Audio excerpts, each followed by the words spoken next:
Mr. Turner, for what purpose? With my friend yield, Representative Paddie. Mr. Paddie, do you yield? I would gladly yield to my friend, Mr. Turner. Representative Paddie, let me ask you a few questions about this bill.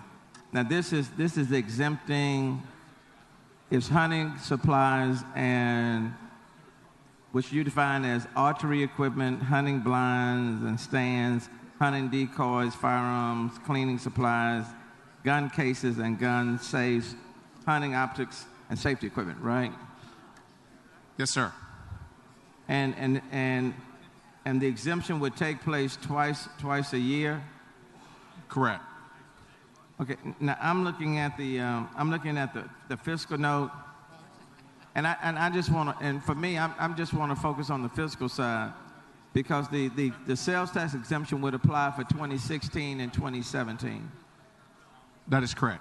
And then for every biennium after that. Correct. Correct. Now I'm reading from the fiscal note at the back of the bill, and it says that if the bill gets immediate effect, the fiscal note on it is $11,120,000. That is correct, Mr. Turner. You don't think that's a lot of money? Mr. Turner, I don't, and as I was mentioned to you before I walked up here, I think also in terms of the return on that investment as well. And I would like to point out that with the sales tax holiday, they're not waiving all of the taxes on guns, ammunition, archery equipment. Texas is the nation's largest recipient of Pittman-Robertson funds, which are federal funds that are a result of 11% federal excise tax paid on guns, ammunition, and archery equipment, which is paid by the manufacturer, producer, and importer of firearms. These funds are used to reimburse state fish and wildlife departments for 75% of approved costs for the management and acquisition of wildlife habitat, among other things. And in 2014, almost $761 million was collected nationwide, and Texas received the most back, $35.2 million, or 4.6% of that total amount. So with an increase in sales, there's even more of those dollars that would come back to Texas ultimately, that would ultimately result in a savings to the state, as we don't have to use our dollars as we address those wildlife habitat needs. Right, but the sales tax exemption that would apply to this bill, wouldn't it affect directly the sporting goods tax that we rely on for let's say our state parks and our local parks? It certainly could, and as I'm sure you were happy as well, Representative Larson passed a bill earlier in this session that will allow us to use more of that fund that we were not using, we were collecting and not using in the past, I believe about $100 million. And so I think that's great as well, but sure it would. I would like to point out that when you think about, just like we have with our back-to-school sales tax holidays, I think you would agree with me that there's a tremendous stimulus there, and that folks get out and they shop and they end up buying other things as well, and there's an overall positive economic impact to the state when that happens. Mississippi just did this last September, less than a year ago. They did this, and they reported an increase at their local retailers of anywhere from 300 to 600% in their sales during this time. And some examples of stores, in some cases mom and pop stores that may sell 12, 15 guns in a day. The first day alone, they sold 200. So a tremendous amount of economic activity is generated from this. The problem, I guess the concern, I won't say the problem, the concern that I raise is that the budget that we are working on right now, is based on the sales tax and the taxing structure that we have in place right now. As we move through this legislative session and we continue to vote on these carve-outs, Representative Budden just had a carve-out. Representative Chairman Kelfer had a carve-out today. Representative Bonham has had a carve-out. We have voted on a sales tax exemption of over $2.4 billion. And so I guess my concern will be, I just don't see how we can continue to write a balanced budget if we are continuing with the carve-outs. Just help me to rationalize, what we are doing when we're in the process of a conference committee that's that's writing a budget based on the numbers that we are accustomed to receiving. Sure. And Representative Turner, I appreciate your concern there. And if you want to call this a carve-out, I would gladly take ownership of a carve-out that was a carve-out for the citizens of this state that helped them to keep more money in their pocket, generate additional economic activity. I would tell you from where I represent, which is far east Texas, Louisiana has this holiday. So let me tell you what happens every year around this time. All of my folks in my district, 6 counties that border the state of Louisiana, go buy this stuff in Louisiana. Right. We get no benefit of that. Mississippi, other states are doing this. We're competing on these borders of our state. And I don't take issue with that. In the general scheme of things, I understand. And in the general scheme of things, I wouldn't necessarily pose an objection. I'm just trying to see how we balance our checkbook if we are still trying to pay bills on one hand, and we are giving money away on the other hand, and we have not balanced our books. Didn't we just vote the other day by, I think it was Representative Workman. Representative Workman had a HCR a bill to go to D.C. to say that we need to operate with a balanced budget. Now, help me to understand how we can balance our budget here in the state of Texas if we are continuing to vote on carve-outs and we have yet passed a balanced budget bill for the legislature. Don't you sense a disconnect here? Because I do. Mr. Turner, I mean, those other issues, certainly we debated those. I'm here to debate House Bill 849, which I believe provides a great opportunity for the citizens of this state and maybe from bordering states to come into Texas and create economic activity. And I would submit to you that I believe, as I stand before you today, that doing this would generate additional economic activity to where, yes, it says there's $11 million fiscal note. I think at the end of the day, when you take into account the federal dollars, as I referenced a little bit earlier, that we receive on the federal excise tax that's on these guns and ammo, as well as the additional activity that will take place as we drive folks on these weekends to go out and purchase these things, I think this $11 million fiscal note, of course I can't quantify it specifically, but I think it becomes insignificant. Probably ends up not being this, but maybe a positive economic impact for the state. Well, that's my belief. I hear what you're saying, and again, on the general sense, I don't disagree. I'm not bent out of shape with providing a sales tax exemption to folk who hunt.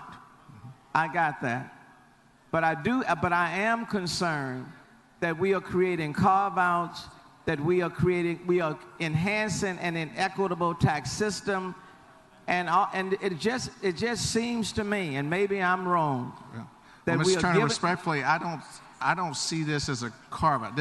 This is for everyone. It doesn't matter if you're rich, poor, what you are. You get the benefit of this because not rich people don't hunt. Every type of person hunts, and in my area, people benefit. Will you accept an amendment that will leave it up to the comptroller to authorize the sales tax exemption if our budget balances? If the money is there, the comptroller can then activate your sales tax exemption.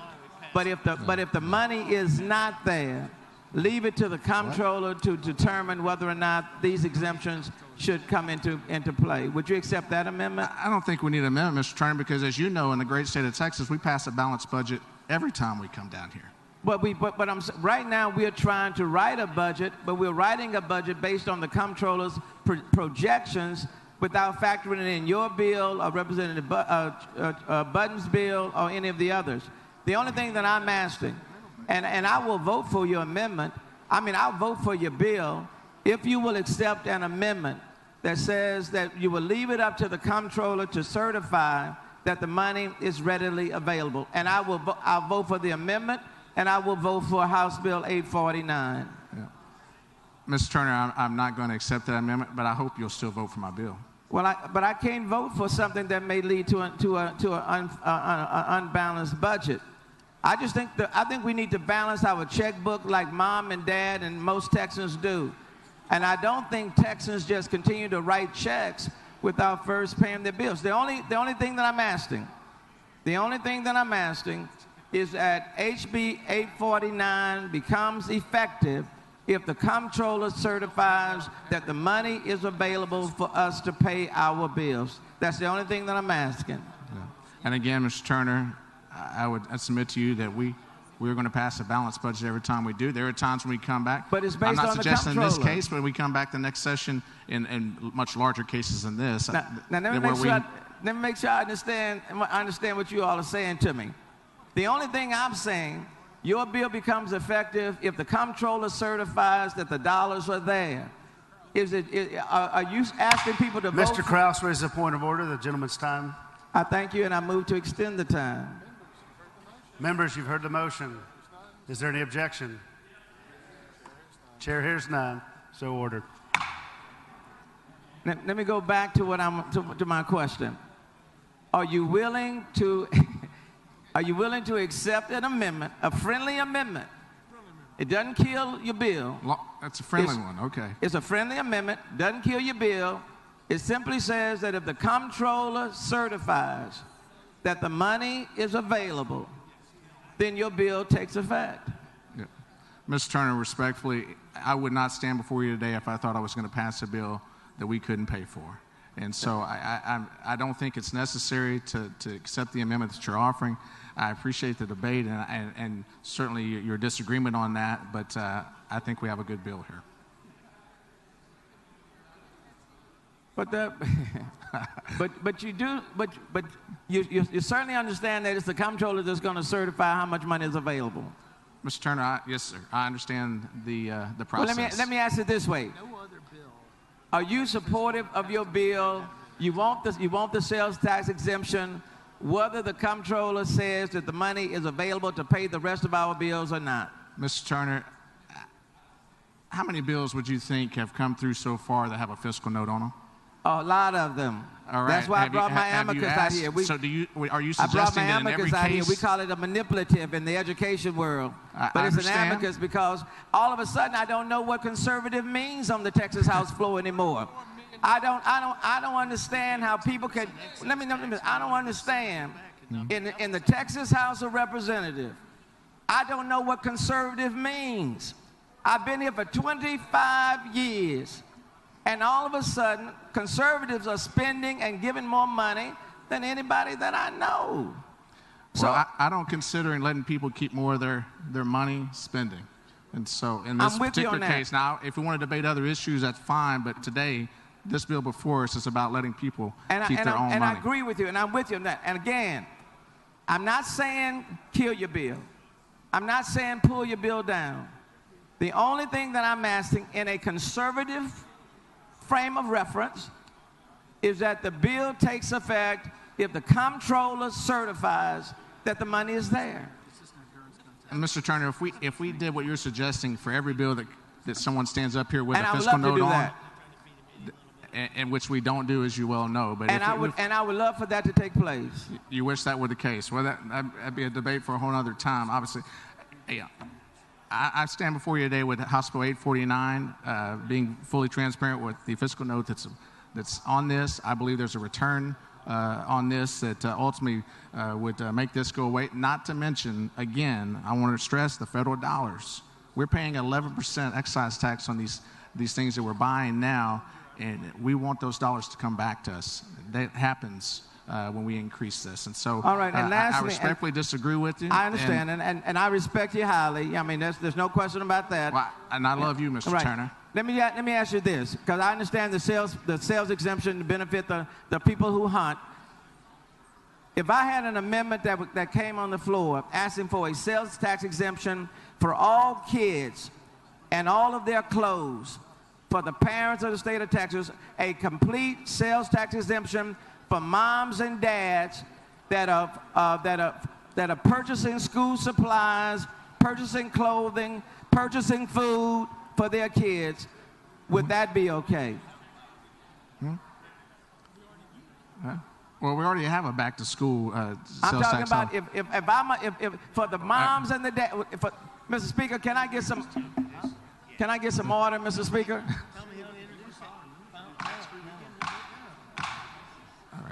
House will come to order. And Mr. Turner, hey, if you come back next session and you offer that bill, I'll be happy to work with you on that. But a couple of things I want people to understand. This exemption takes monies from state parks and from local parks. Now that's a fact. This exemption takes money from your state parks and your local parks, because it takes money from the sporting goods tax, and those dollars go to state parks and local parks. That's number one.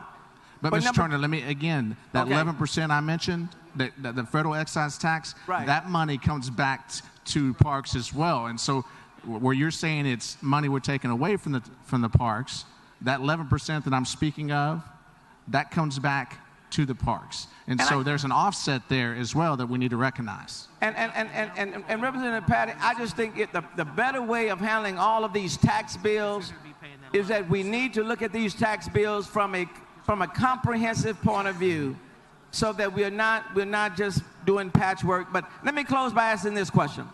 If I had a sales tax exemption that eliminated the sales tax on all food items for moms and dads that are trying to feed their families, would that be a good bill for you? Mr. Turner, I'm not going to debate you on hypothetical situations or bills that may or may not be brought before this body in the future. I'd be happy to work with you on anything that you brought forward, though, and have a good discussion. Well, that's a good answer. Mr. Speaker, I move passage.